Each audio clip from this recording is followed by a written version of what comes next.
آج خیبر پختونخوا میں 11واں سال ہے ان کی حکومت کو.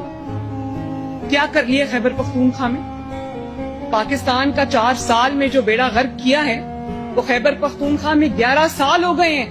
ایک سڑک آپ کو نظر نہیں آئے گی, ایک کام آپ کو نظر نہیں آئے گا. یقین مانے ابھی میں گئی ہوئی تھی خیبر پختونخوا, یہ جو 2 چھٹیاں تھیں, تو میں حیران رہ گئی. جہاں پنجاب ختم ہوتا ہے اور خیبر پختونخوا شروع ہوتا ہے, وہاں پر ترقی ختم ہوتی ہے اور تنزلی شروع ہوتی ہے. تکلیف ہوتی ہے دیکھ کے. خیبر پختونخوا میرا صوبہ ہے, میرا ملک ہے, اس کے عوام بھی پاکستان کے عوام ہے. ترقی ان کا بھی حق ہے, اچھی زندگی ان کا بھی حق ہے.